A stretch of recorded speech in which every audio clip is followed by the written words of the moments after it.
Hello, hello, hello, beautiful people. I am excited to be back with you with another part of our series. We are navigating what employers are looking for in 2025, and we are making sure that you, everybody who's here with me today, and everybody who's listening on the replay, have the right information so that you know how to strategize for 2025. Listen, the world is a really strange place now. And the truth of the matter is, we are all navigating it real time. And even those who are experts, people like me, who come on platforms to make sure that we are giving tremendous value to our participants, to everybody who joins us live, we are still navigating this too. So we are in this together. And the way that the United States of America right now is moving and this current administration is moving, we just have no idea, honestly, what the future is going to hold. So we are going to do our very best to make sure that we continue to bring you grounded resources and evidence that we trust, that we have confidence in. And we're going to make sure that we join you in this journey together. So let's take these steps as we are navigating this new world, and some frustration in the job market, some grief for what may be happening in the world or in the United States. All of the above. It's kind of an all of the above. So if you're feeling different, if you're feeling out of sorts, if you're feeling not yourself, that is probably completely normal. Now, I'm not a therapist, I'm not a psychologist, I don't have any of that expertise, but I can only talk to you guys about what I've been feeling and navigating, and it has been an absolute wild ride, and I'm digging my nails in to hold on tight. So that's my disclaimer. If you're with me live, I would love for it if you would drop your city in the chat, just so I know who's riding with me, who has the desire to connect with this content today. And if you're listening on the replay, I love that for you. I love that for me too. And as we are taking this ride together, drop your city in the chat so I know who's here. The replay's been doing some amazing things along with our Career Gems for the Journey newsletter. If you are looking for cultivated, curated content specifically around career and professional development, join our Career Gems for the Journey newsletter at gemsforthejourney.org. Take advantage of that. So we've been talking about what employers are looking for in 2025. And that brings us to a topic that is getting discussed in lots of places inside of HR conversations, inside of organizations, inside of all of the places, those back corners, those rooms that we don't often get invited into. And I'm here to tell you that not only have I been invited into many of those rooms, but specifically I am helping to strategize with large organizations who are trying to figure out their talent management plan and strategy. Now, that comes with a lot of change, and that comes without knowing what's happening in our domestic trade and some other parts of business that are going to be directly impacted by what's happening right now. So it's an evolving strategy, but I want to make sure I come to you with what I know today. So today we're going to talk about the question that's coming up in those rooms, and that's, do we build internal talent or do we buy external talent? Do we build capabilities of the skills for people who are already inside of our organization? Or do we focus on going externally to bring in more talent in order to fill the gaps that we have? So then the question becomes, like, we're translating, do we keep the people we already have and reinvest, or do we need to bring in somebody new? And this is a strategy that is always a little bit of both. There are definitely organizations who are focusing on building internal talent, who are doing professional development programs, who are focusing on upskilling strategies. And part of that is a big part of the work that I'm doing. There's also folks who are looking at recruitment in a brand new way because new skills are being required. And the last time we were together, we talked about degrees versus skills. Degrees are absolutely a great investment that got us into a lot of current opportunities, but skills are what's really going to take you to the next phase of your professional development as an internal candidate inside of an organization, or if you're on the job market. So here's what's trending.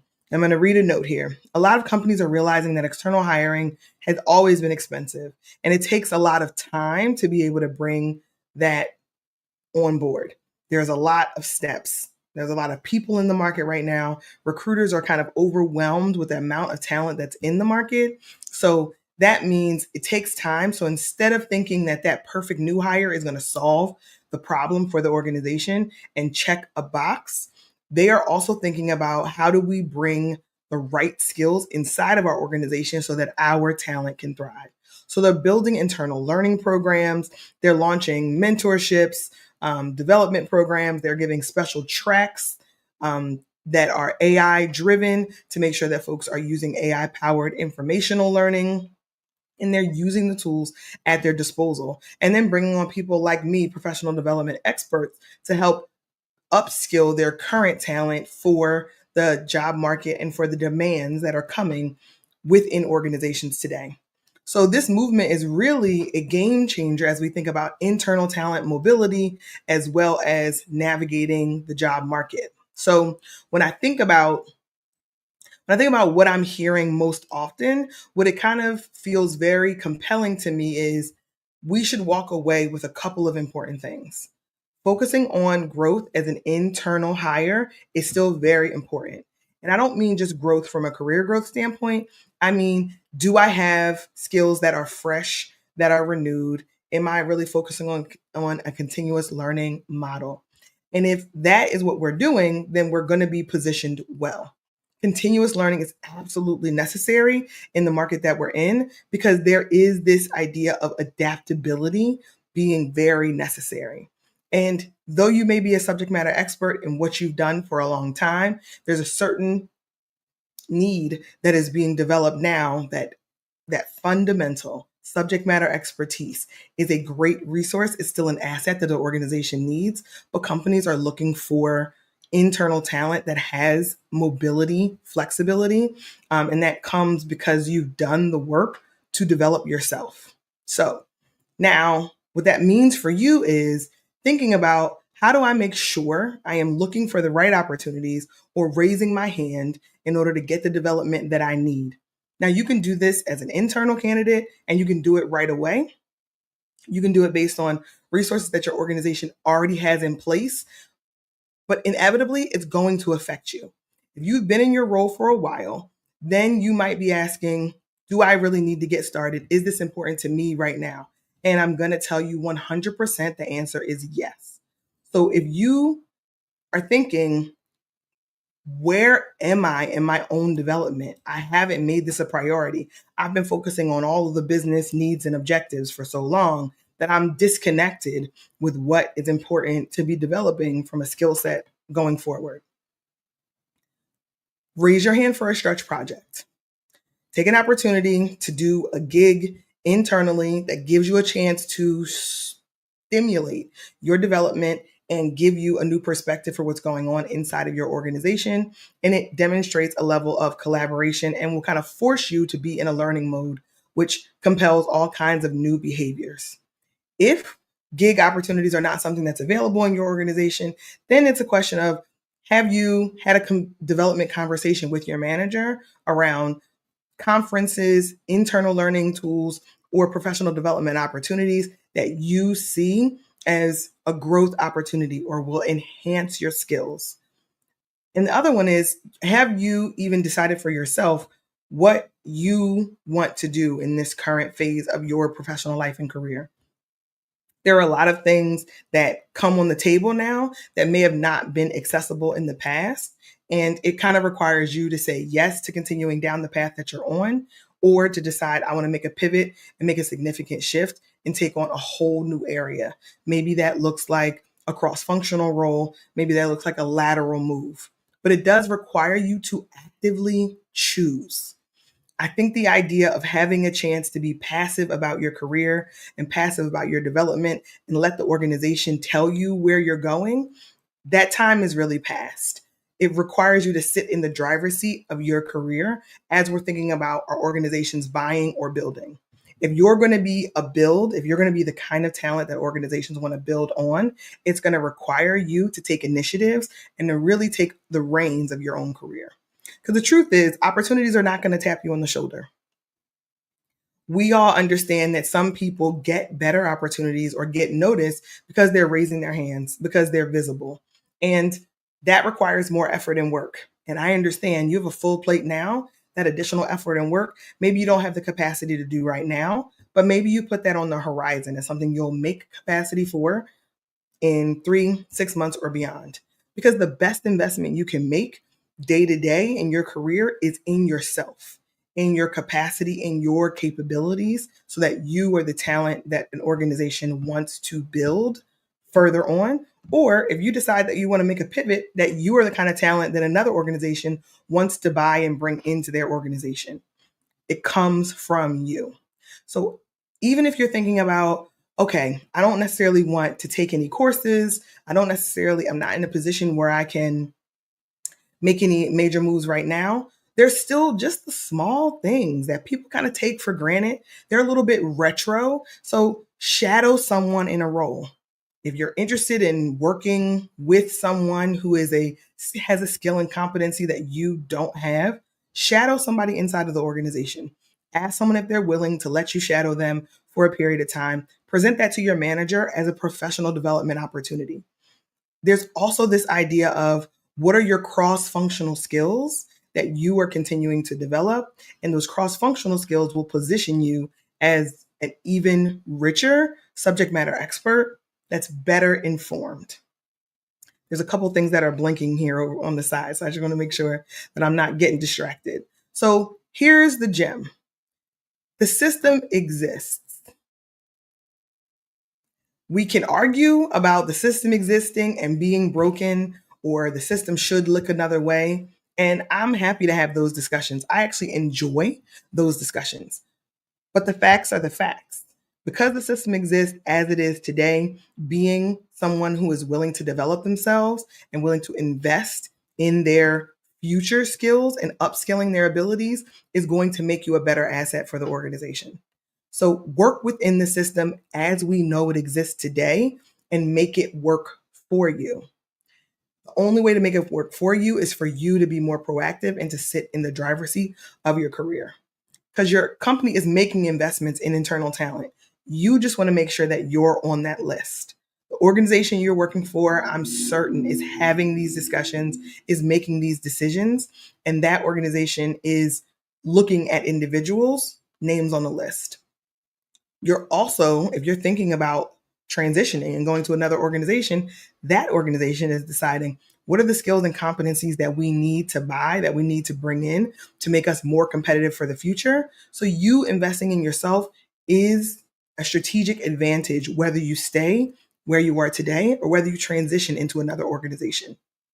So if you're in a large corporation, a large company, a large academic institution, nonprofit organization, oftentimes there's development budget that's available.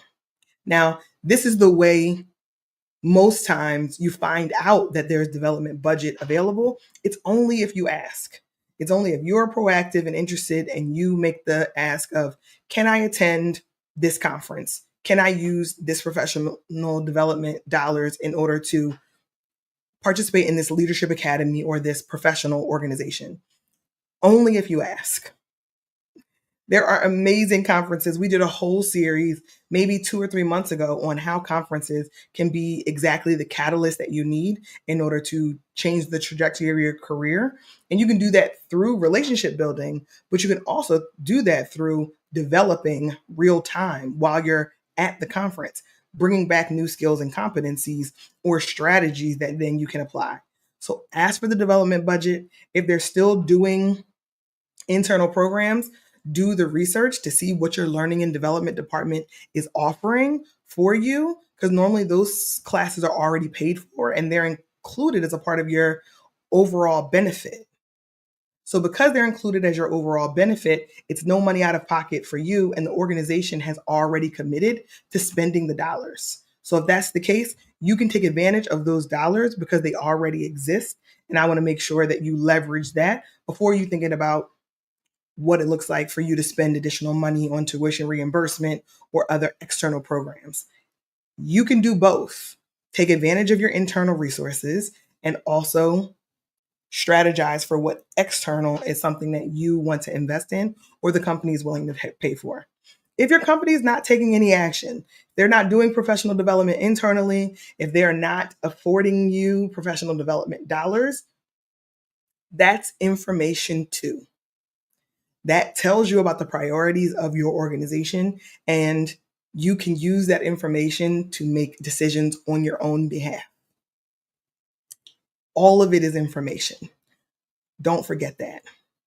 So now, what do you do next? What are your immediate next steps? Take a chance to reflect. What are the areas in which I am very aware that I need to develop so that I can be an internal investment that the organization will continue to build upon and invest in me? What are those things? What am I seeing from people who are getting new opportunities? What are the skills that they have that I can adopt? If you're not sure exactly what that is, look at the last 10 people who have gotten cross functional roles, lateral moves. Look at the last 4 or 5 people that have gotten promoted. Glean from that insights to decide what are the skills and competencies that you need, or work with your HR partner, your HR business partner, your talent acquisition partner to get a better understanding of what the skills are that you'll absolutely need in order to grow. They will also tell you what existing learning and development programs are inside of your organization that you can then go and take advantage of. So it's a win-win. The other one is there something my company is willing to do to help me get there? Do they have professional development dollars? Are there leadership programs that they're willing to send me to? And if so, how do I take advantage of all of those opportunities? How do I maximize my development potential by taking advantage of every program that my company already has in place? And then what is my external plan for additional development that's going to be in addition to what the company is already providing? So it might be your manager, it might be someone in HR, it might be a cross functional partner, but start to build those questions now, ask the questions, and then put a plan in place so that you can make sure you are at the intersection of being an asset that your current organization wants to build with and being an asset that another organization sees as valuable. Because here's what I want you to walk away with today. Your development is only yours to own, solely yours to own. You must sit in the driver's seat of your own professional development so that you can get the skills and competencies that are necessary to keep you competitive in this very, very, very volatile job market, and also to make you a desirable asset for someone to want to invest in now as well as in the future. So until then, raise your hand, take advantage of the opportunities that are available, build your plan. You don't have to wait for permission to get started on this. Actually consider this, your hearing of this, permission granted to get started. If any of this was valuable to you, please do go and share this with someone that you think needs to hear a professional development strategy for themselves and can kind of start to take action. I would absolutely love for this information to get into more hands and the right hands of individuals who are looking to grow in their career or to be an asset that their current company can build upon, or an asset that another organization is willing to invest in to be able to buy. We will be back next Tuesday at 12 p.m. Eastern Standard Time, and we will have even more rich content for you as we continue to cut through and work on what employers are looking for in 2025. It is absolutely amazing that you're taking the time to invest in yourself right now, and I look forward to seeing you next Tuesday at 12 p.m. Eastern Standard Time right here. And until then, make your journey work for you.